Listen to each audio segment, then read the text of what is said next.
Nuestro siguiente tema es el siguiente.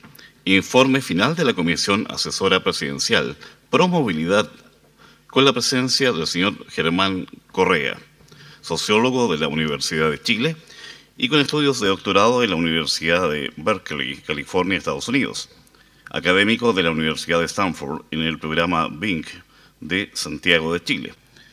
Además, ha sido, ¿no es cierto?, vicerrector de Desarrollo Institucional de la Universidad Central de Chile, director del Metro de Valparaíso, presidente del directorio de la Empresa Portuaria de Valparaíso, secretario ejecutivo del Comité Interministerial Ciudad y Territorio, presidente de la Junta Directiva de la Universidad de Valparaíso, coordinador general de Transporte de Santiago para la implementación del Plan de Transporte Urbano 2000-2010. Ministro del Interior de nuestro país, ministro de Transportes y Telecomunicaciones, entre otros grandes logros en su carrera profesional y personal. A continuación, distinguidas amigas y amigos, tengo el honor de dejar junto a ustedes al señor Germán Correa. Bienvenido. Gracias. Gracias. Muy buenas tardes a todas y todos.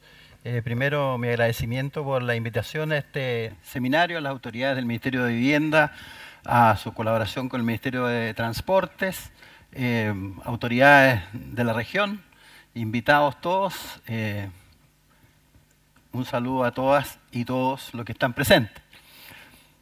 Bueno, el tema que se nos solicitó exponer esta tarde se refiere a los aspectos más estratégicos de lo que significa la movilidad urbana y en particular lo que fue el trabajo y propuestas que hicimos en la Comisión Asesora Presidencial Pro Movilidad Urbana, que trabajó entre junio y diciembre del año pasado a petición de la Presidenta de la República.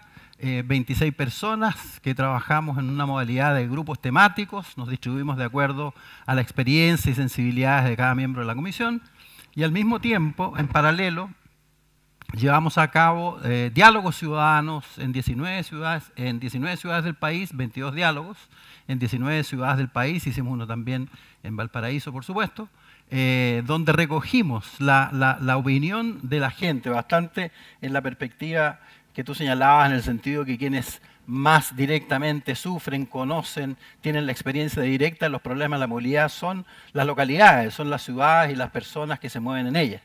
Y por eso nuestra propuesta está muy marcada por aquello. Creo que vamos a percibir varias coincidencias conceptuales en esta materia.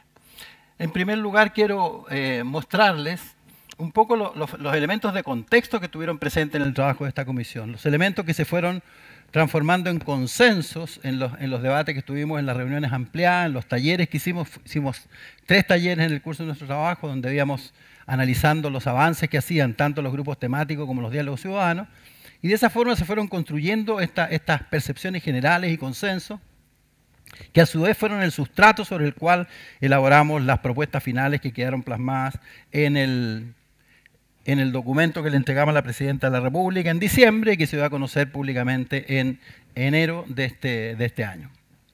Bueno, en primer lugar, se valoró mucho por todo el mundo que participó y actores que también participaron en los diálogos y en los grupos temáticos, que nosotros hubiéramos asumido una perspectiva de movilidad urbana y no solamente de transporte. Porque primero, ¿no es cierto?, el tema de la movilidad no puede darse, aunque se ha dado frecuentemente, independiente de una consideración de la ciudad y su territorio, cómo se ha distribuido la gente en el espacio del territorio de la ciudad, cómo esa distribución incluso ha cambiado con el tiempo, de acuerdo con los cambios que las ciudades van teniendo, que no son pocos, sobre todo en países que adquieren de pronto, como ha sido el caso nuestro, niveles acelerados de crecimiento económico. Vamos a ver ese tema más adelante. Y desde luego que la movilidad tampoco puede tratarse de manera independiente de las características que tienen, ¿no?, en el espacio urbano. Perdón, que los temas de la movilidad afectan diferencialmente a los distintos sectores sociales que viven en la ciudad. La movilidad no es un fenómeno que se dé parejo en una ciudad, no es un fenómeno que se pueda decir que cada ciudadano vive de la misma manera. No, esto tiene directa relación con los sectores sociales que componen la trama urbana y desde luego eso tiene efectos de distinta naturaleza. Ahora, la movilidad tiene un fuerte contenido social. Este no es un tema de ingenieros, ni tampoco de urbanistas. Urbanistas sí, aquellos que se preocupan de la parte social presente en la construcción, cómo se construyen las ciudades. Pero la movilidad es un tema que está directamente vinculado con las posibilidades de acceso de las personas a los bienes y servicios que ofrece la ciudad. Y el acceso es diferencial también de acuerdo al sector social que tú perteneces. De acuerdo a las distancias y las dificultades que tú puedas tener para llegar a esas oportunidades que te ofrece la ciudad. No es lo mismo vivir en el centro de una ciudad que vivir en las periferias, donde el desplazamiento hacia los lugares donde se encuentra el trabajo, los servicios, que además habitualmente se concentran territorialmente, no es lo mismo, no significa lo mismo para cada cual. Los tiempos de viaje son muy diferentes, las condiciones en que se viaja también, y el tiempo va teniendo una valoración diferente a través de la historia de la ciudad muy significativa. El valor tiempo, que los modelos siempre incluyen, generalmente de manera atrasada, además, ¿no? Compartiría varias de las cosas que tú dijiste, los modelos, en la experiencia que yo he tenido, sin duda alguna, pero el valor del tiempo también es toda una variable sociológica compleja que influye directamente en esto.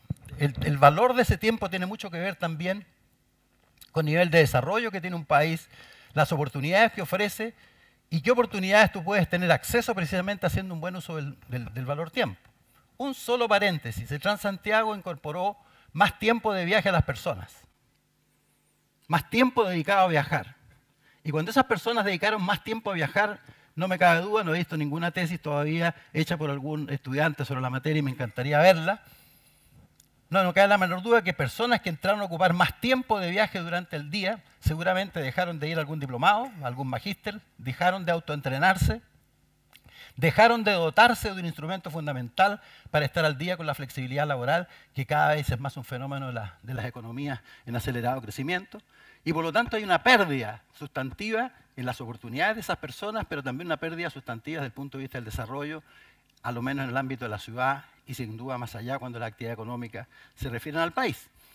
De modo que el tema de la movilidad no es un simple tema físico, no es un tema solo de tener conectividad y de tener modos de transporte en esa conectividad, sino que tiene que ver íntimamente también con la malla, la estructura de la sociedad en el territorio urbano.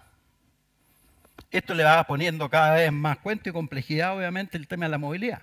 Y por eso que es un concepto que se ha ido abriendo paso por sobre, como tú bien decías, el de transporte, como lo voy a señalar también más adelante. Entonces la movilidad no puede analizarse sin considerar que, aparte de todos esos factores propios del territorio donde se ubica una ciudad, que dice relación con la morfología, la dotación de recursos y equipamientos que pueda tener el territorio, está condicionada por una cantidad de factores económicos, sociales, culturales, sociológicos, importantísimos, que van determinando las conductas de las personas, ¿no?, de cómo se mueven en ese espacio. Y esas conductas, sin duda alguna, que también van sufriendo cambios en la medida que la ciudad se modifica. Yo recuerdo, yo no soy de Santiago, soy de provincias, como decíamos antiguamente, antes que se crearan las regiones en los años 70. Todavía uso ese lenguaje, los viejos tenemos ese privilegio de usar el lenguaje de siempre. Yo soy de provincias y cuando llegué a Santiago en los años 50 a estudiar, no había universidades regionales en esa época, para que vean lo viejo que soy, y cuando llegué a estudiar a Santiago, y después, cuando con el tiempo tuve una polola que tenía auto, ¿no?, íbamos al cine en auto, uno reclamaba si el auto lo estacionaba a más de 20 metros o 40 metros de la boletería del cine. Le parecía que tenía que caminar mucho, si ya lo tenía que estacionar en la esquina, ¿no? Porque en esa época uno podía casi estacionar el auto al lado de la butaca, ¿no?, porque eran mucho menos autos, había el espacio que existía en la ciudad era disponible para muchos menos vehículos, ¿no? Pero hoy día, ¿no es cierto?, agradecemos cuando tenemos que caminar solo 3 o 4 cuadras para ir a un lugar. Porque obviamente pasa lo que ya se ha visto, el crecimiento de las ciudades, el crecimiento de la población, el crecimiento de los automóviles, obviamente va haciendo esto más complicado. Y por lo tanto hay una constelación de factores que van influyendo incluso históricamente en el tiempo de manera distinta en las conductas que uno va desarrollando con respecto a cómo moverse en la ciudad. Y en segundo, y este es el tema de la movilidad, el concepto de movilidad es más amplio que el de transporte porque precisamente considera todo este conjunto, constelaciones complejas de factores que van influyendo en las modalidades, en las formas en que nos vamos habituando a movernos en el espacio urbano. Y segundo, porque también tenemos que tener en cuenta las consecuencias y las externalidades de ese movimiento en la ciudad. Una cosa interesante que pasó en los diálogos ciudadanos cuando estábamos elaborando este trabajo fue que la gente tiene una clara percepción. Como yo les decía al final, no necesitamos ingenieros de transporte, ni economistas, ni muchos especialistas, porque la gente tiene súper claro el diagnóstico y las consecuencias de estos problemas. El fuerte impacto que los problemas de la movilidad tienen en la calidad de vida de las personas, que se expresan distintas cosas, y la gente lo tiene clarísimo. No hay necesidad de ir a los textos para eso. La gente te dice, tiene impacto en mi calidad de vida porque esto a mí yo llego a mi casa irritado o al trabajo. Hay costos de productividad asociados. Tú llegas al trabajo irritado por todos los problemas que tuviste para moverte, incluso en automóvil o en transporte público, y obviamente con toda seguridad te vaya a dar unos minutos de adaptación. Como decimos en Chile, llegas al trabajo pateando la perra, es decir, llegas enojado, cargas con el primero que encuentras al paso. Y si te toca entender público en una ventanilla, es muy probable que el primero que cargues es el que te tocó entender. La señora que todavía no entiende la explicación que le das y te irrita y tal vez la insulte. Hay costos de convivencia, hay costos de productividad, hay costos desde luego ambientales. Y en Chile tenemos un costo adicional que yo incluí en el informe y se lo dije especialmente a la presidenta Bachelet cuando le entregamos el informe, porque creo que es súper importante. Fíjate que incluso hay costos democráticos, como nosotros le llamamos en el informe. ¿Y cuáles son esos costos democráticos? Bueno, cuando la gente, ¿no es cierto?, evalúa decisiones que ha tomado la autoridad. Malas decisiones. Y dice, ¿cómo es posible que alguien que es autoridad, que uno cree, en realidad no tiene fundamento esa creencia, que sabe más que yo, ¿no?, y tomó esta decisión? Por ejemplo, permitir una municipalidad que 3 colegios se instalaran no solo en la misma calle, sino que en la misma cuadra. Entonces, en la mañana, cuando todos los padres llegan a dejar los hijos, es decir, ni te cuento, digamos, los tacos y el tiempo y la irritación, las peloteras que se arman ahí, en esa cuadra, terrible. Entonces la gente dice, bueno, ¿quién diablo tomó esta decisión? ¿Cómo permitieron que esto sucediera? Entonces la gente empieza a cuestionar la calidad de la decisión de una autoridad pública. La calidad de la decisión. Y por lo tanto esa autoridad pública está cuestionada desde ese punto de vista. También respecto a la oportunidad de las decisiones. Cuando las decisiones se toman a destiempo, y generalmente en las ciudades vamos tomando las decisiones a destiempo con respecto al uso del espacio. Porque además en América Latina las ciudades se han desarrollado de manera totalmente no planificada, inorgánica. Eso tiene un elemento simpático en todo caso, ¿no? Estas ciudades humanas, ¿no?, que uno vive, ¿no? No como Brasilia, sobre todo la Brasilia original, ¿no es cierto?, que era un museo al aire libre, un museo de arquitectura al aire libre, pero no era ciudad, ¿no? Después con el tiempo fue incorporando un poquito de humanidad, se desordenó, ¿no? Pero bueno, ahí tenemos temas muy importantes en términos de la calidad entonces de las decisiones. Las decisiones que tomamos con respecto a la movilidad, entonces tienen externalidades, tienen consecuencias de múltiples características, al final terminan afectando la calidad de vida, terminan afectando también tu acceso a oportunidades. De modo que eso también es importante considerar. También es importante considerar que en torno a la movilidad tenemos temas respecto a la dotación de infraestructura, su distribución, su calidad, los estándares. En Chile, al menos, tenemos un serio problema de las diferentes calidades de los estándares de las dotaciones urbanas, de los equipamientos. Si ustedes van a sectores donde hay sectores de altos ingresos, la calidad de las aceras, la calidad del pavimento, la calidad del mobiliario urbano es mejor. Claramente. Y en los sectores más pobres, no. En los barrios altos de nuestras ciudades, no, las autoridades que pavimentan no se permite que haya algún bache y que esté feo el pavimento. Pero anda alguno de los barrios bajos. El pavimento discontinuo, todo rugoso, ¿no es cierto?, mala calidad del material. ¿Por qué? Si esas mismas autoridades son las que están tomando decisiones en ambos casos. En otras palabras, los elementos, en el antiguo lenguaje hablaríamos de clase, ¿no?, están presentes, incluso en las decisiones de autoridades públicas. o en el énfasis que le ponemos o más preocupación frente a determinadas decisiones. Ustedes son de Valparaíso, pero aquí tienen al lado Santiago, que consume muchos recursos, ¿no? Y yo recuerdo los grandes debates que hubo con respecto al resto de la avenida Américo Vespucio, ¿no? Cuando estaba ya toda una parte construida, que fue buena parte de ella en superficie, la autopista urbana en superficie, pero cuando esto llegó a las comunas de la gente de altos ingresos, un tremendo debate entre las autoridades públicas y una gran resistencia de los ciudadanos de esas comunas, que tienen acceso a la presión social y a los medios de comunicación, para que Américo Vespucio no pasara en superficie, sino que en subterráneo, lo que costaba 1.200, 1.300 millones de dólares más como inversión pública. Y una gran preocupación de que eso no podía hacerse. ¿Por qué?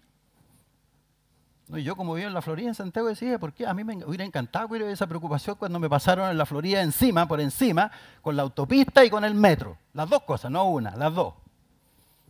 Que dividió barrios, dividió familia, dividió incluso patrimonio cultural, social de esa comuna, lo que es una comuna más muy especial desde el punto de vista de sus tradiciones. Ahí está, hay dos medialunas, se hacen rodeos, una comuna como muy rural todavía, es muy interesante hasta hoy. Bueno, pues, esos son el tipo de externalidades, de consecuencias y de las dotaciones desiguales en equipamiento y servicios, ¿no? Que también es un factor que dice relación con la movilidad. Bueno, y llegamos a los temas más directamente asociados con el desarrollo urbano y la movilidad y cómo se construye esta problemática de hoy día de la movilidad urbana. Muchas de estas cosas están recogidas entre paréntesis en la Política Nacional de Desarrollo Urbano que se oficializó hacia fines del gobierno pasado del presidente Piñera, que recogió durante casi 2 años todo el acervo acumulado que se venía debatiendo hace muchos años con respecto a tener una política de desarrollo urbano. Y eso finalmente se tradujo en la aprobación de una política de una comisión muy amplia, muy representativa de muchos sectores y visiones, y se aprueba una política de desarrollo urbano y la presidenta Bachelet, cuando inicia su gobierno, constituye un Consejo Nacional de Desarrollo Urbano, cuya tarea es implementar la política oficializada a fines del gobierno pasado. Muchos de los elementos de estos diagnósticos están, por supuesto, recogidos en esa política. Y esos diagnósticos dicen que hemos tenido ciudades que han crecido realmente sin una planificación del uso del suelo, ¿no? Y del desarrollo urbano propiamente tal. Hay instrumentos, pero como bien decía Pablo Contrucci, son instrumentos que se quedaron cortos desde el punto de vista del concepto de desarrollo de una ciudad, de ciudades humanas para las personas, no para los automóviles, como decía Enrique Peñalosa, que es el famoso alcalde de Bogotá, que inició esta propuesta urbana y de transporte para Bogotá en los años, con Transmilenio como un componente de esa propuesta en los años 2000. Bueno, en nuestro caso han crecido así, y además sin planificación ninguna de la conectividad y de la movilidad. Lo que hay de planificación urbana, los instrumentos de intervención, los planes reguladores, la verdad, consideran muy marginalmente a través de lo que el mismo Pablo Contrucci señalaba, ¿no es cierto?, la capacidad vial. Es decir, la conectividad, capacidad para moverse, punto. Pero todo este gran concepto de la movilidad es simplemente ausente. Y por lo tanto, tenemos, incluso eso se refleja en las propias políticas públicas. Yo muchas veces señalo que la propia política pública de vivienda social en Chile ha sido un gran contribuyente a las distorsiones del desarrollo urbano y a incrementar la segregación socioterritorial y por lo tanto la pérdida de oportunidades una vez más para los que tienen menos recursos. ¿Por qué? Porque el Estado, que siempre tiene menos recursos que las necesidades que tiene que abastecer, trata de maximizar esos recursos. Y la mejor manera de maximizarla en materia de política de vivienda social, cuando tú tienes que comprar terrenos para construir vivienda, es abaratar lo más posible el costo del terreno que tú tienes que comprar para construir la vivienda social. ¿Y dónde los terrenos son más baratos? ¿En los centros de las ciudades? No, pues en las periferias. Incluso a veces se modifica el límite urbano en algunas ciudades para poder comprar un terreno que esté justo en el límite cuando comienza lo rural, para poder construir una población de viviendas sociales. Pero habitualmente eso se hacía, ahora cada vez menos por supuesto, sin considerar la conectividad y la movilidad. Y esas personas, ¿cómo se mueven? ¿Cómo llegan a sus lugares de trabajo? ¿Cómo llegan a los centros de las ciudades? ¿Cómo pueden? Y en Chile fue pasando un poco que este modo de transporte que es bastante propio nuestro, que son los taxis colectivos, eran los que primero llegaban a esos nuevos territorios recién urbanizados. para proveer a la gente de un modo de transportarse, ¿no es cierto?, a sus lugares de trabajo. Pero eso no estaba planificado para nada, ¿no? La conectividad y la movilidad. Bueno, no estaban planificadas otras cosas. Yo siempre digo, bueno, recuerden ustedes también, eso nos pasó hace mucho tiempo y todavía lo deben recordar cuando entregábamos casas sociales de 2 pisos sin escalera. ¿Ustedes recuerdan eso? No es un chiste, es una verdad. Sin escalera porque era un costo. Y si tú sumabas el costo de una escalera en 100 casas, obviamente a lo mejor te salía una casa adicional. Entonces tú llegabas a tu casa y tenías que ponerle la escalera. Bueno, a uno le parece eso para la risa hoy día, pero a veces los estados caen en este tipo de políticas hasta ridículas, ¿no es cierto?, por maximizar los recursos. Bueno, y como no hacíamos esa planificación de conectividad y movilidad, desde luego la gente se desarrollaba como podía. Hemos incrementado también la segregación socioterritorial, y eso por políticas públicas. La ventaja de ser viejo es que uno se acuerda de cosas.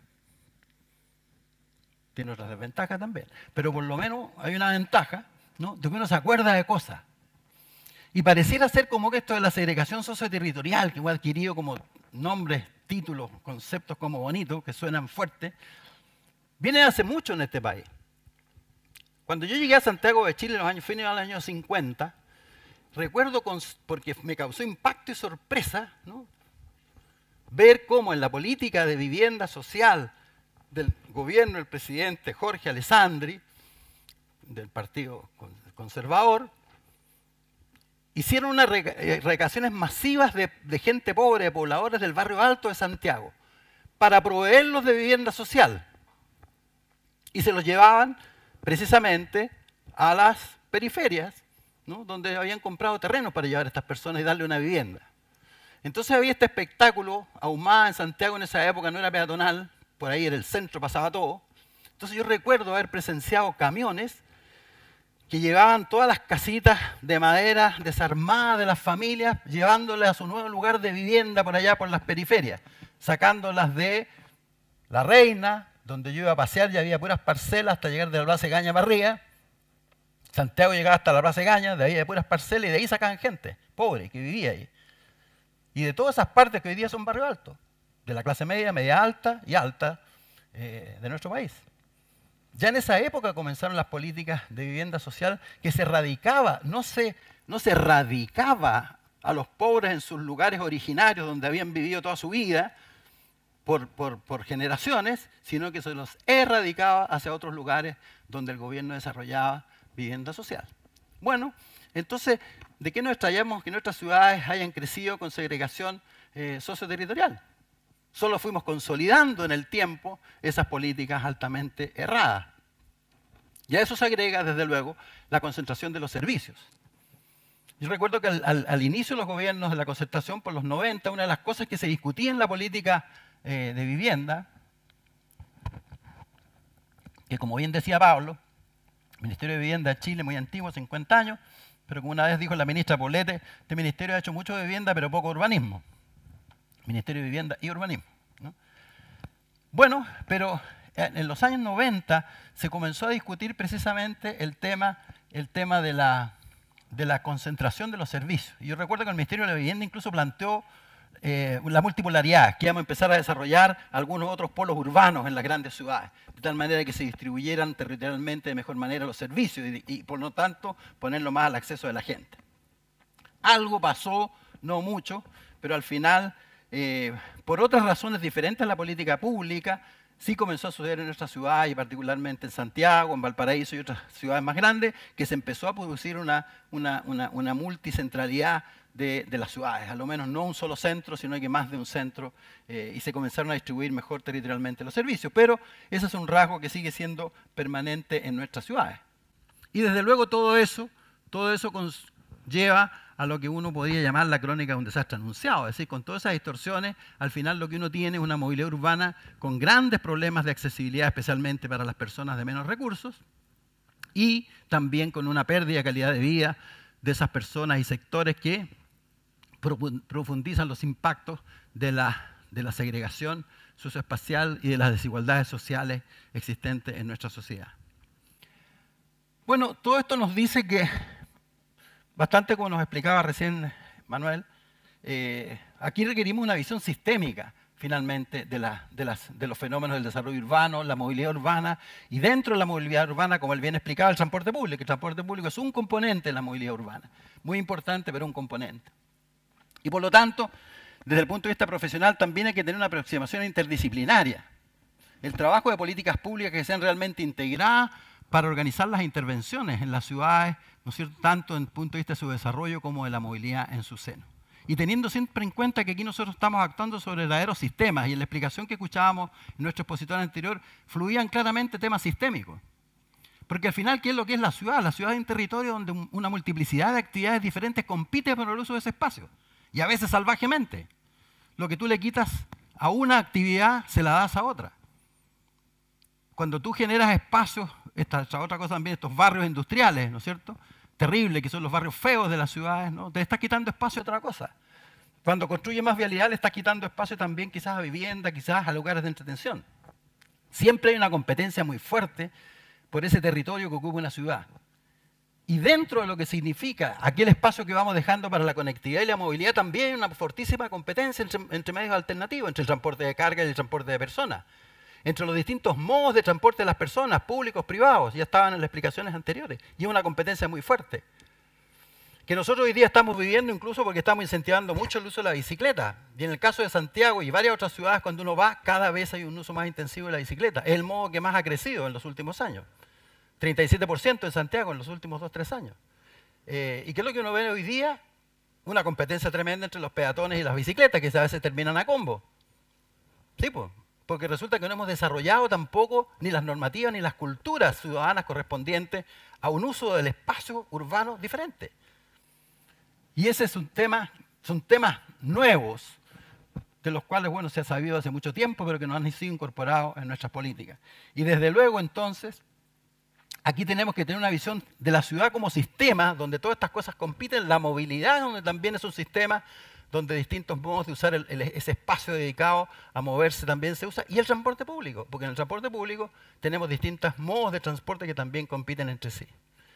Y cualquiera que tú incentives va a ir, ¿no es cierto?, en desmedro del otro. Y desde luego la guerra entre el transporte privado, el automóvil, y el transporte público, que al final comparten, usan y también compiten duramente por ese espacio destinado a la movilidad.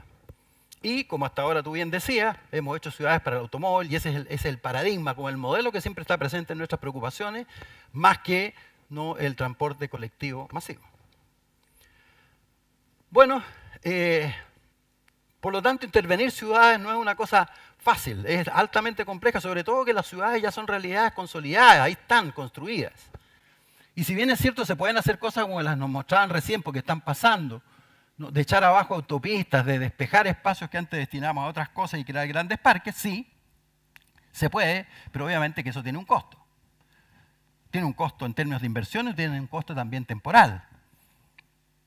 Tiene un requerimiento de planificación importante. Se mencionaba bastante el caso de Medellín, y yo quiero tocarlo aquí porque típicas cosas, las modas que tú te referías, también en esto se han transformado en moda. La lectura que se hace en Medellín, de Medellín, a lo menos en Chile, son los famosos teleféricos. Entonces ahora estamos tratando de poner teleféricos hasta en ciudades donde no hay cerro. Y en una vez algún alcalde emprendedor se le va a ocurrir construir un cerro para poder poner teleférico, porque las ciudades modernas tienen teleférico. ¿Por qué se va a hacer el cuento? Nos van a decir, oiga, pero las ciudades modernas tienen teleférico. Entre paréntesis, haciendo una consultoría en un país de la América Latina, cuyo nombre no voy a mencionar, estaba con el Banco Mundial en una misión técnica y que estábamos en ese cuento y reunidos con el presidente. Se debatía el tema de que si se ponía metro o no se ponía metro, si le llega metro o no le llega metro la propuesta que nosotros teníamos que hacer. Y obviamente ahí había un consejo consultivo de 300 y tantos representantes de la sociedad civil que se había pronunciado en contra del metro, porque el sistema de transporte público era tan malo que la gente decía, mire, antes de preocuparnos de metro, en su sentido común pero súper bueno, de la gente, mire, antes de tener un metro, por favor, tratemos de mejorar el conjunto del transporte público en la ciudad. Pero no, el gobierno, muy presionado muchas veces por los proveedores, no, ¿cómo no vamos a tener un metro? Bueno, y llegó un momento en la reunión, finalmente esta misión del Banco Mundial, nos reunimos con este presidente, y él sale con una frase genial, que en un momento dice, es decir, todos los factores te decían que no era el metro, primero decía, meter recursos, mételos en mejorar el conjunto del transporte público, En un momento hizo una frase fantástica, ¿no? Pero las ciudades modernas tienen metro, digo. ¿Y qué haces tú con eso? ¿No? Se hizo metro. 7 kilómetros, 8 kilómetros de metro que no le resolvió problema a nadie en realidad, ¿no? 1%, 2% de los viajes quizás van en metro, con una tremenda inversión que obviamente salió más abultada de lo que se dijo siempre, como suele suceder, y hay metro. Termino la anécdota contando que después, asesorando a otro presidente de América Latina, cuyo país también me reservo su nombre, también con el Banco Mundial, y cuando le hacíamos una presentación y le dijimos que también estaba la tentación del metro, le dijimos, pero mire esta cosa, ¿no? Él salió con otra verdad no, implacable para nosotros, ¿no es cierto? Y ahí nos quedamos. Cuando digo, sí, pero él fue reelegido. Hasta ahí llegamos los técnicos del Banco Mundial. Pues, ¿qué hace frente a ese argumento? ¿No? Incontrastable, fue elegido. No sé si habrá sido por el metro, pero la cosa es que el argumento hasta ahí no llegó. Nosotros la técnica murió, ¿no?, ante los embates de la política muy concreta. Bueno, pasan esas cosas. Por lo tanto, muy importante, aquí hablamos mucho de planificación, pero la verdad es que la exigencia sobre la planificación cuando estamos hablando de ciudades, cuando estamos hablando de fenómenos tremendamente dinámicos, es tremenda. Necesitamos una planificación integrada, flexible. Se supone por los libros que debería ser flexible, que tú estás permanentemente evaluando y revisando, pero habitualmente pasa con los planes que también se transforman en camisas de fuerza cuando están y cuando se aplican, y debe ser muy dinámica y altamente participativa. Vamos a ir a eso después cuando veamos nuestra propuesta. No, y es imprescindible también, esto es muy clave, ¿no? Tratamos de resolver los problemas a través de la coordinación interministerial, interinstitucional, inventamos comités, creamos secretarías ejecutivas y todo eso, pero al final, igual se impone la sectorialidad y las agendas propias en esto. Finalmente, naufragamos todos en las playas de la sectorialidad y de las agendas propias, porque al final, ¿qué piensas tú? Yo he sido ministro, ¿no? Como decía un sobrino mío, ¿no? El que sabe, sabe y el que no es ministro. Bueno, pero yo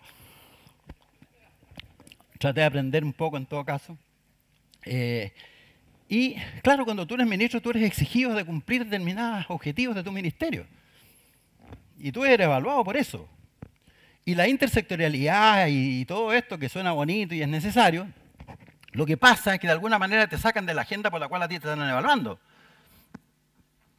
Entonces, hay una complicación, hay una cierta contradicción ahí, ¿no? Que un presidente tú le puedes ir a decir, mire, estamos avanzando muchísimo en las políticas integradas, sí, pero ¿cuándo va a tener listo? No, presidente, mire, nosotros le vamos a dejar un esquema fantástico, sí, pero ¿cuándo va a inaugurar? Pero, oye, no, presidente, por favor, ¿no? No se trata de andar inaugurando. Para ti no se te dirá, pero a mí sí, pues. Y hasta ahí te llegó, digamos, el cordel, digamos, ¿no? Cuando yo estaba en el único año que estuve al frente del Transantiago en su inicio, que me tocó desde arrendar la oficina y contratar el personal hasta recibir los primeros estudios, yo recibí fuertes presiones por poner algo en la calle. Me decía, ¿cuándo vaya a poner algo en la calle? Oye, les hice esto una cosa de 10 años, este era un plan, ¿no?, que habíamos elaborado en una perspectiva, y Óscar Figueroa sabe muy bien, de 10 años, era Santiago 2000-2010. No, para mí, ahí en Palacio de Gobierno me dice, ¿cuándo? ¿Cuándo vamos a inaugurar algo? ¿No? Entonces, aquí hay un tema también entre la relación de cómo deben hacerse bien las cosas y las exigencias de la agenda política muy fuerte, y eso en la interinstitucionalidad opera. Pero de alguna manera tenemos que ir pasando a un esquema de mayor integración en el diseño y gestión de las políticas públicas. Ahora, rápidamente, esta parte no fue parte de los consensos en la comisión que me tocó presidir, pero es parte de una experiencia de vida en estos temas, ¿no? A estas alturas, todas estas ideas de políticas integradas y de que sean mucho más sistémicos en la mirada, es cada vez más un lugar común. Hace algunos años no lo era, pero hoy día ya lo es. En casi todas partes ustedes ven esto, ven que en los diagnósticos dicen, mire, es que la descoordinación entre los distintos ministerios no funciona, que alguien tiene que coordinar, los planes tienen que ser mucho mejor hechos, lo que sea, las políticas. No, es como ya se ha ido transformando como un lugar común. Entonces, bueno, si todos estamos más o menos de acuerdo con eso, ¿por qué no se hace? Bueno, por lo menos en Chile. Porque hay cuestiones más profundas de por medio. Dos cosas que creo que son fundamentales en esta materia, y es que a lo menos en Chile tenemos muy retrasada una reforma del Estado, y segundo, que tenemos que ir a un modelo de gestión pública diferente. Es una profunda convicción de una larga experiencia en estos temas. Reforma del Estado, bueno, es fundamental, ¿no? Ahora, Tal vez no ha habido el espacio político o la voluntad política para crear ese espacio y llevar a cabo estas grandes reformas. Conspiran a veces contra esto, pero no necesariamente los cortos periodos de gobierno, 4 años, aunque yo no creo en eso. Alguna gente siente que 4 años es muy poco, puede ser, depende. Nosotros en el gobierno de Elwin tuvimos también 4 años y hicimos muchísimas cosas de mucha envergadura, muchas de ellas. 4 años, lo mismo. Estar 6 años o 8 años más en el gobierno te pone flojo al final. Es decir, la presión del tiempo es súper importante para uno también, ¿no? Y tener que sacar cosas a tiempo. De modo que hay un tema ahí con el tiempo, pero también con el hacerse el tiempo políticamente para hacer cosas que son de envergadura. ¿Y por qué reforma del Estado? Bueno, en el caso de Chile hemos tenido transformaciones súper grandes en los últimos 30, 40 años, ¿no? Desde el Estado benefactor, nos fuimos de los 70, nos fuimos al Estado subsidiario en los 80 y ahora en los 90 en adelante al Estado, que es una suerte de versión modificada del Estado benefactor, que es el Estado, ¿no?, donde se pone el acento en el crecimiento con equidad, término que inventamos acá, ¿no? Y todo esto, si uno lo mira desde la perspectiva del Estado, ha cambiado las funcionalidades del Estado y de los sectores dentro del Estado de manera tremenda. Fuerte. Los ministerios ya no hacen hoy día lo que hacían en los 70 ni lo que hacían en los 80, para nada. El Ministerio de la Vivienda en el Consejo de Desarrollo Urbano lo vemos permanentemente en las discusiones del Consejo, aquellos que tienen más edad ahí, siempre se acuerdan de lo que se hacía por ese Estado en esta materia en los años 70, donde el Ministerio de Vivienda tenía corporaciones que ejecutaban, que construían, Corporación de Mejoramiento Urbano, la Corporación de Servicios Habitacionales, ¿no? Eran corporaciones potentes que construían viviendas, ¿no? Hoy día el Ministerio no construye vivienda, ¿no es cierto? Un normativo, subsidio, etc. Ministerio de Obras Públicas. El Ministerio de Obras Públicas ha cambiado también radicalmente. El Ministerio de Obras Públicas ya no construye puertos. Y fue el Ministerio que construyó todos los puertos públicos, por ejemplo, pero ahora ya no. Desde la ley de puertos de los años 90, ¿no?, la inversión, de acuerdo con la ley, la hacen los privados, y si el privado no está interesado, la tiene que hacer el Estado, recién, cuando no hay interés privado, un Estado subsidiario. Y si seguimos sumando ministerio por ministerio, nos vamos dando cuenta que han cambiado las funcionalidades de muchos de los ministerios, de nuestros ministerios. Y sin embargo, los ministerios siguen bastante siendo los mismos. Ha habido intentos de biministerio que han sido un desastre. Porque al final lo que pasó es que un ministro corría entre 2 ministerios, pero no cambió nada sustancialmente desde el punto de vista de que hubiese políticas más integradas. Bueno, tenemos un tema de reforma del Estado que está afectando seriamente además nuestra eficacia, muy importante. Y porque había un tremendo cambio en el modelo económico-social del país, ¿no es cierto? Que le ha dado significaciones diferentes a los distintos territorios del país. Tenemos fenómenos potentes que han surgido en estos 30 últimos años, como lo que ahí está rápidamente, sea la policentralidad, la agroindustrialización, la reurbanización que se ha producido en el país. Sin considerar las transformaciones propiamente urbanas, tenemos ciudades que se han transformado en grandes metrópolis con urbaciones, incluso La Serena, Coquimbo, desde luego acá Valparaíso, Viña y su entorno. Toda la funcionalidad que Valparaíso, Viña significa para todas las ciudades del interior. Ha profundizado y ampliado fenómenos que no estamos dando cuenta hoy día desde el punto de vista del sector público. Y las ciudades mismas han cambiado funcionalidades. No hacen lo mismo ni sirven para lo mismo que servían. Y en la historia del desarrollo de las ciudades, hay ciudades que se transforman en ciudades fantasmas eventualmente cuando pierden funcionalidad respecto al patrón productivo. Ahí están las salitreras nuestras en el norte. Se acabó el patrón productivo basado en el salitre, se acabaron las ciudades que cumplían la función con respecto a ese patrón productivo. Y es necesidad de llegar a ciudades fantasma para esto. Basta con que esas funcionalidades tengan un cambio bastante significativo para que esas ciudades vayan perdiendo significación. ¿Dónde quedó Talca, París y Londres? Talca, que era el centro de la producción oligárquica agrícola en el siglo XIX y comienzos del XX, cuando cambiamos el patrón de industrialización, dejó de ser Talca, París y Londres. Y pasó a ser Talquita, una ciudad ahí nomás, ¿no? Hasta hoy. Que no me escuchen los talquinos porque todavía son muy orgullosos. Y desde luego esto significa preocuparse de la centralización y el desarrollo territorial. ¿Y por qué un cambio en el modelo de gestión pública? Porque también lo señalaba nuestro invitado anterior. Primero, tenemos un profundo cambio en la cultura ciudadana. Esto aquí lo estamos viviendo todos los días. Cambios muy profundos, mayor empoderamiento, mayor capacidad para exigir, para pedir no solamente transparencia desde el punto de vista de la probidad, sino que transparencia en cuanto a los fundamentos de las decisiones de política pública y las decisiones de las autoridades y de la calidad de esas decisiones.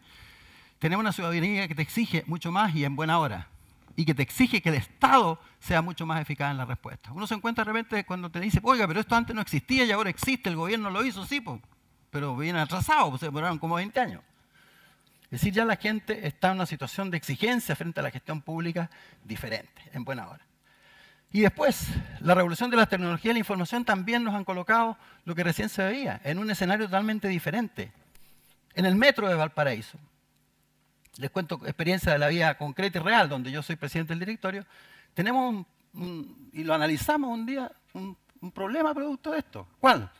Que cuando tú tienes un desperfecto en ruta, antes que cualquiera, es decir, el público lo sabe, antes que cualquiera por el compadre que va ahí y que lo tuitea al tiro. Oye, si quedó parado el metro, no sé si se le rompió no sé qué.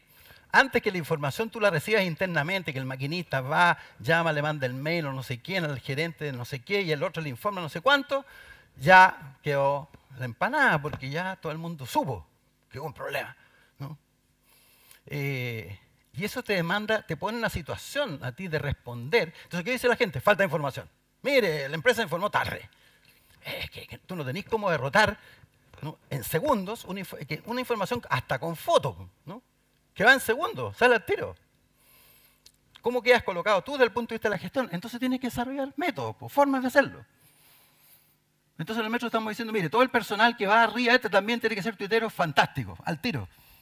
Y le van a tuitear y le van a competir al otro compadre en el dedo más rápido para llegar antes con la información, de tal manera que la gerencia pueda tener la capacidad de reacción y sea ella la que informe formalmente y oficialmente qué es lo que pasó. Y los tiempos de espera que va a haber y todo ese cuento. Bueno, experiencia de la realidad real, ¿no?, de cómo se dan estas cosas. Y muy importante, porque hoy día tenemos mecanismos impensados para llevar a cabo una gestión de naturaleza diferente. Uno no entiende cómo no podemos hacer más participación ciudadana con la maravilla de tecnologías participativas que hoy día tenemos, la verdad. Podríamos hacer N, mucho más. Y desde luego cambiar totalmente nuestros modelos de educación, donde el profesor todavía está con la pizarra y la tiza. No, ya hemos cambiado la tiza por el plumón, por lo menos, hay un progreso. Todavía estamos en eso. Entonces los niños tienen deficiencia atencional. Los míos tuvieron deficiencia atencional. Y un papá que del colegio decía, oye, creyó que estaban diciendo que su hijo era tarado, por supuesto. Yo le dije, no te preocupes, le dije yo, si el problema no es que sean tarados nuestros hijos, el problema es que se aburren y yo también me aburriría en la forma que le dan clase hoy día, con los tremendos estímulos e instrumentos que le da el acceso a las tecnologías de la información. Obvio. Bueno, entonces hay un reclamo ciudadano fuerte hoy por una participación que ya no sirve, la que hicimos, ¿no? Es una participación que hoy día es posible que sea más directa, más incisiva y más decisiva. Bueno, este fue como el trasfondo, excepto estas últimas par de láminas, que estuvo entre los consensos de la Comisión Pro Movilidad Urbana, y rápidamente les voy a contar lo que ahí se hizo. El sentido esencial de esta propuesta es que primero constatamos que aquí las autoridades no contaban con instrumentos fundamentales para poder actuar sobre estos fenómenos. Primero hay un tema conceptual, ¿no?, que hasta ahora concebíamos el tema del transporte, y el transporte te rega, como tú muy bien explicaste, a consideraciones de oferta y demanda, y mucho más oferta que demanda en realidad. Y ahí te quedas encerrado en la oferta y la demanda, pero no tomas en consideración en tu política el contexto más general que sí te da el concepto más sofisticado, más amplio, más complejo, que da más cuenta de la ciudad como sistema, que es el de la movilidad urbana. Bueno, aparte de eso entonces, llegamos a la conclusión, bueno, tenemos normas y además, como salen muchos diagnósticos del sector público nuestro, las competencias, facultades existentes, las tienen autoridades de distinto nivel, que además son muchas veces contradictorias entre sí. Y que no existe una forma en que usen esas competencias de manera integrada, coordinada, a lo menos. Y por lo tanto se requiere que dotar a la autoridad de esos instrumentos. Y eso fue bastante la orientación del trabajo que hicimos en la comisión. Porque en términos de medidas, constatamos también muy luego, y respecto a medidas respecto a la movilidad y en particular a su distorsión más grave, que es la congestión vehicular, hay mucho conocimiento acumulado en el mundo, por ahí no hay mucha novedad. Más o menos se sabe el tipo de medidas que tomar, pero lo que sí no es tan claro es cómo hacerlo. Y por lo tanto nuestra preocupación estuvo muy orientada a esas 6 cosas. a las 5 cosas, ¿no es cierto? El marco normativo para una política de movilidad urbana, un marco legal de facultades, una estrategia de intervención determinada, una metodología participativa de planificación y una cierta institucionalidad para poder actuar. Como ustedes van a tener acceso seguramente a esto, no voy a ir a cada uno de los elementos, pero en el documento, si ustedes tienen la ocasión de verlo, está en la página web del Ministerio de Transporte, es este, ¿no? En el documento, bastante extenso, 260 páginas, está explicado con mayor detalle algunos elementos que debiera tener esa política de movilidad urbana que hubo consenso que eran muy importantes en la comisión. Básicamente dos cosas importantes. Uno, primero tener una política, que no la tenemos. Segundo, sobre todo el reconocimiento de determinados principios y garantías para los ciudadanos con respecto a la movilidad. No nos podemos seguir haciendo el leso como Estado con respecto a que tenemos que proveer una cierta movilidad con ciertos estándares, una garantía de que cumpla ciertos estándares básicos para todos iguales, ¿no? Y se señalan ahí en el documento estándares respecto a una variedad de materias ahí señaladas. Y después, yo diría que muy importante también al final, porque siempre procuramos, como decimos en la introducción del documento, y personalmente me preocupaba mucho habiendo estado en cargos de gobierno y sabiendo, como tú bien decías, que muchas veces uno recibe estos documentos muy bien impresos, generalmente con la foto de uno en primera página, la mía no está por si acaso, me negué a ponerla, por lo mismo que yo soy muy crítico de eso, ¿no? Aparezco, sí, obvio, ¿no? Pero metido por ahí en grupos, ¿no? Las fotos que van a ver. Pero que después quedan como así, como tú bien decías, quedan en un estante, nadie se acuerda de ellos. La idea nuestra, y yo fui muy enfático en la comisión, tiene que ser un instrumento para gobernar, les decía yo. Así para que la autoridad cuando lo tome pueda hacer cosas, al otro día puede empezar a hacer cosas. Y yo creo que es así, es un documento para gobernar, para hacer cosas, ya. Está pensado así, para el cortísimo plazo, el mediano plazo y el largo plazo. Y lo que proponemos ahí, por lo tanto, nos preocupamos de poner una cantidad de instrumentos concretos que deben existir para poder actuar sobre la realidad. Y después propusimos también los contenidos básicos de lo que debería ser una ley marco de movilidad urbana. Tú tienes la política, pero la política sin ley, sin facultades, sin competencias, de poco sirve. No te permite actuar. Tenemos una gran cantidad de competencias que no están establecidas o que son de un rango inferior al nivel que tú requerirías para poder actuar en muchas materias respecto a la movilidad urbana. Y por lo tanto, ahí proponemos una ley donde se reconozca ese derecho a la movilidad y las garantías que al mismo tiempo genere competencias que distribuidas entre distintas autoridades se puedan usar de manera coherente e integrada y no tenga que estar peleando esas autoridades entre sí. Y además institucionalizamos ese conjunto de instrumentos que estaban mencionados antes para que tengan validez legal. El tema del fondo para el desarrollo de la movilidad urbana no es un tema menor. Mire, yo no sé cómo logramos hacer cosas a veces en el sector público con la cantidad, es como una especie de carrera de obstáculos, ¿no? Uno termina como agotado, porque tienes que estar permanentemente saltando obstáculos, no es cuestión de llegar y hacer, ¿no? Estamos tan llenos de marañas, de decretos, de limitaciones. Está bien, el sector público usa platas públicas y todo tiene que ser lo más formal y bien hecho posible, pero de repente es como demasiado, porque te deja totalmente fuera de posibilidad de actuar de manera ágil y eficaz. Bueno, este fondo, la idea es que todos los recursos públicos que van destinados a temas de movilidad, cualquiera sea su origen, desde asignaciones presupuestarias, del presupuesto nacional, hasta las multas que tengan que pagar algunos por las infracciones que cometan, vayan a un fondo que pueda ser planificado como tal en la forma que nosotros estamos proponiendo en el informe, que esperamos que se lleve a cabo, ojalá.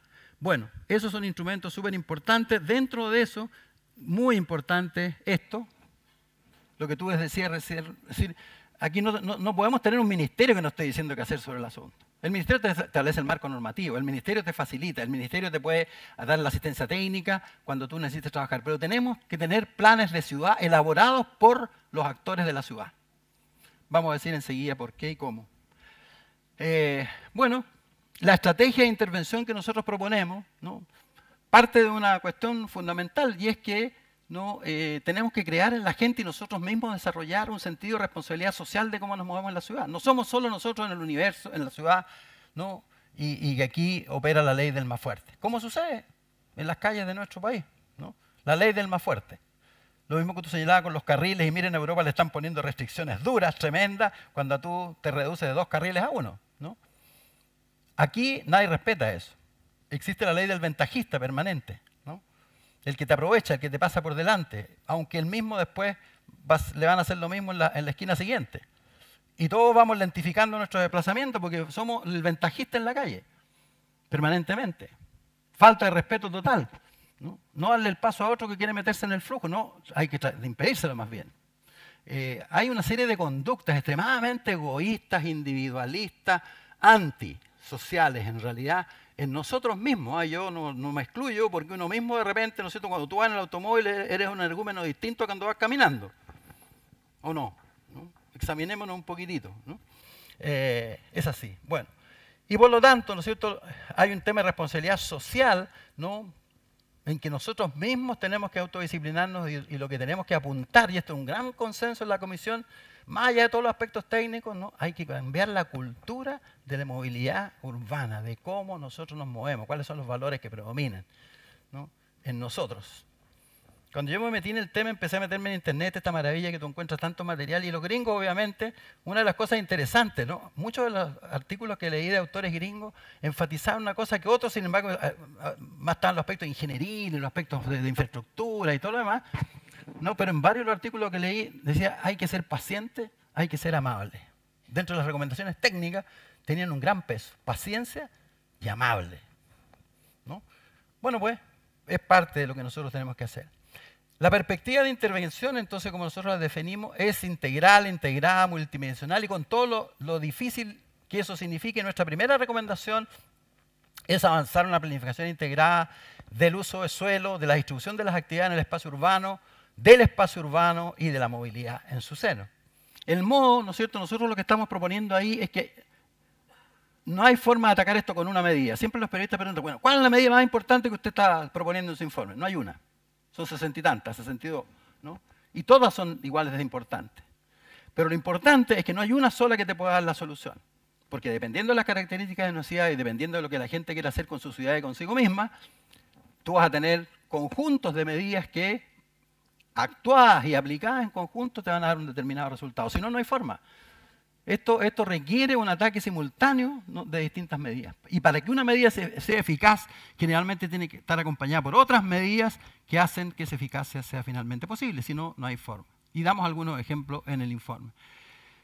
Por lo tanto, lo que nosotros proponemos en el informe, y como lo llamamos, es una caja de herramientas, por así decir. Son conjuntos de medidas sobre las cuales hay experiencias en el mundo, algunas incluso en Chile, ¿no?, pero hay experiencias positivas, también algunas negativas en el mundo, de la cual las ciudades eligen, ¿no?, eligen aquellas que son de mejor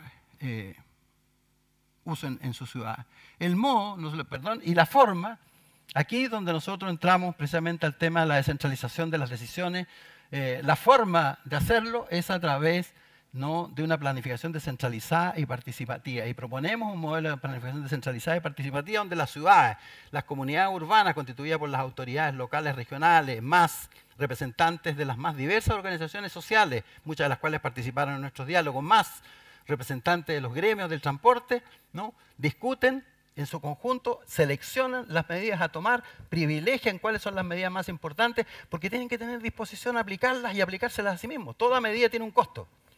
Cuando a ti te dicen que tienes que cambiar una forma de hacer las cosas distintas, hasta la más simple, es un costo. Todos de alguna manera nos acostamos en un lado de la cama habitualmente. Si un día a tu señora se le ocurre obligarte a acostarte en el otro, te va a costar.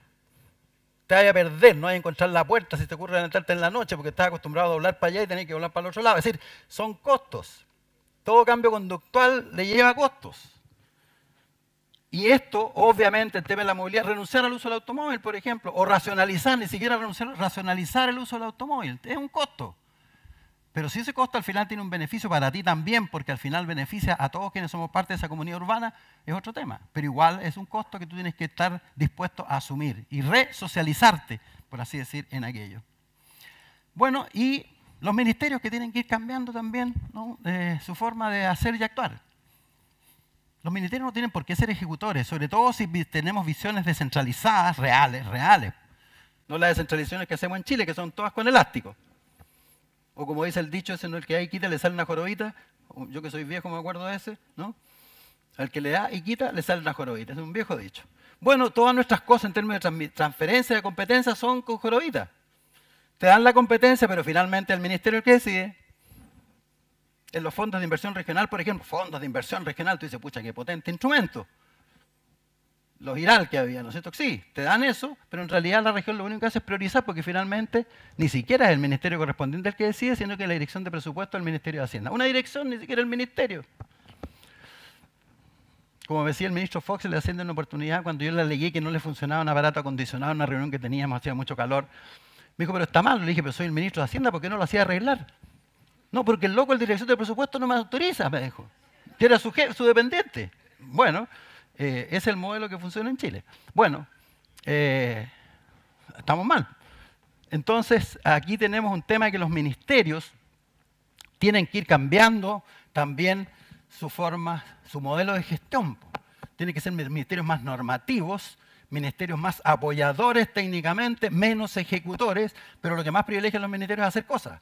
Y te hacen programas en Santiago que no funcionan necesariamente en todas las ciudades de Chile. Obviamente, porque no tienen las raigambres locales que todo tiene que tener. Bueno, y nosotros proponemos ahí 7 áreas de intervención. Las que tú mencionabas que son las clásicas en todo el mundo. Primero, mejoramiento radical, real, en todas las ciudades de Chile y no solamente en Santiago, del transporte público, del transporte colectivo. Y darle real prioridad al transporte colectivo, por sobre los otros modos de transporte. Prioridad. ¿Qué significa eso, darle real prioridad? Lo que se está haciendo en algunas comunas, por ejemplo en Santiago, que le están quitando pistas al automóvil para dárselo a los ciclistas. Por ejemplo en Lyon, la avenida Lyon, en Providencia. Se dejaron del tema de estar haciendo ciclovía, que tenéis que tener normas, diseño, espacio donde tal vez no lo haya, estándares, nada, le separaron una pista a las bicicletas, chao. Cero inversión, pintura, ¿no? Y vamos separando, por lo tanto, estrechando, como tú bien decías, el espacio de los automóviles para darse a los modos menos agresivos con respecto a la calidad de vida de la ciudad. Bueno, los clásicos entonces, incentivar primero lo que señalaba la planificación urbana integrada con la movilidad, pero primero, la primera medida clásica, incentivo y mejoramiento de los modos colectivos de transporte. Segundo, desincentivo a la racionalización del uso del automóvil. Tercero, promoción de modos no motorizados, fundamentalmente la caminata, la parte peatonal. Incorporamos en la parte peatonal lo que se da hoy día en llamar la caminabilidad, en el sentido que la preocupación por peatón iba mucho esto de generar, sacar automóviles de una vía y generar espacios peatonales. Bien, perfecto, no hay problema. Pero cuando tú piensas en incentivar la caminata como un modo de transporte, no solamente de ir a pasear a un lugar para que las compras salgan más beneficiosas para los comerciantes de esas vías que tú peatonizas, tienes que pensar que el peatón necesita moverse con comodidad y seguridad. Y tenemos una serie de obstáculos. También moverse en las calles de nuestras ciudades es una carrera de obstáculos. Porque el mobiliario urbano no está pensado en esos términos. Hay montones de instalaciones que no están pensadas así, ¿no es cierto? Como que cuando tú paseas en Santiago o caminas por el Paseo Ahumada o el Paseo Estado, las bancas que están establecidas para que se establezca la gente y descanse, que está muy bien, perfecto, están puestas a contraflujo, digamos, de cómo caminan los peatones. Entonces, esto es una verdadera barrera de obstáculos. No van en la dirección del flujo, sino que van a contraflujo y por lo tanto es un obstáculo. O los tocones esos que pegan de adorno, muy bonito, pero te sacan la mugre en las canillas, ¿no? Es decir, estamos llenos, fuera de los pavimentos y todas las baldosas rotas, pero no hay una preocupación por la caminabilidad de nuestras vías y por lo tanto es un tema también a preocuparse. Fortalecer el marco normativo, ya lo señalé, modernizar el marco institucional, esto es súper importante, en el informe le damos gran importancia, necesitamos autoridades de ciudad. Los alcaldes ya nos sirven en el concepto que tenemos en este país de los alcaldes, y sobre todo cuando tienes comunas que tienen más de una ciudad que son más de una comuna. En ciudades unicomunales el tema es menor, pero aún así un problema, porque un alcalde con la facultad existente hoy día en los alcaldes no le da para gestionar los problemas súper complejos de las ciudades. Hay libros y teorías y de todo, como tú bien señalabas, para las ciudades metropolitanas, las intermedias, las menores. Son distintas, son realidades desde todo punto de vista diferentes, que requieren modelos de gestión también diferentes. Y esos autoridades de ciudad tienen que tener el conjunto de competencias adecuadas a las realidades que tienen que gestionar y a las complejidades de esa realidad. Y por lo tanto nosotros promovemos fuertemente de que por una vez por todo este país se ponga serio en esta materia y creemos autoridades de ciudad. Y en las metrópolis queremos autoridades de metrópolis. Santiago tiene 34 comunas en la zona metropolitana y si le agrega un poquito más, va incluyendo las de la influencia inmediata, son 56. ¿Cómo gobierna una ciudad así? El intendente no tiene esa facultad, no es para eso. Ahora hay una reforma, no voy a decir mucho sobre eso, no puedo, en el Parlamento sobre eso. Creo que no da todo el ancho que necesitamos que dé desde ese punto de vista de la gobernabilidad de la ciudad. Gran punto importantísimo en el informe nuestro. Y promover, por supuesto, como dije, un cambio en la cultura de la movilidad urbana. Ese es el modelo de planificación participativa que estamos poniendo, que estos planes de acción por ciudad se generan desde la base hacia arriba, va a ser con el apoyo técnico de los ministerios, sus instancias regionales y todo eso, por supuesto, con mucha participación de todos los actores locales. Y va a la aprobación de los ministerios, sobre todo también que provean los recursos y dicten las normas y las medidas, etcétera, para que eso pueda tener lugar. La institucionalización, ya señalé el tema de la ciudad y finalmente también en el informe proponemos una cierta estructura que se adecue un poco al aparato público nacional, eso a 3 niveles. Estamos proponiendo al nivel nacional, al nivel regional y al nivel ciudad, estamos proponiendo esto. Hay una comisión interministerial de ciudad, vivienda y territorio. Nosotros estamos proponiendo que allí se cree un programa, esa no tiene, hoy día existe un programa de movilidad urbana interministerial para asegurar la intersectorialidad y el ataque, ojalá, de distintos lados del problema. Eso con el Ministerio de Transporte, que tiene un papel clave aquí, que cree una Secretaría Técnica en el seno del Ministerio de Transporte, un programa de movilidad para que sea el apoyo técnico de ese programa. Y después, acá a nivel de cada región, un comité regional pro movilidad urbana se han formado ya en algunas regiones que de alguna manera trate de coordinar por lo menos elementos de apoyo para los distintos planes de ciudad, que es el plato fuerte de la propuesta nuestra, este nivel. Este nivel es el plato fuerte de nuestra propuesta. Aquí es donde se tiene que generar la acción directa, ¿no es cierto?, sobre el tema de la movilidad urbana y sus grandes distorsiones, donde participan las autoridades de ciudad, los representantes de organizaciones sociales, de los gremios, en fin, todas las fuerzas vivas de la ciudad, el mundo académico, como pasó en los diálogos ciudadanos, donde todos esos actores tuvieron una muy activa participación. Bien, eso sería lo que quería contarles esta tarde. Muchas gracias.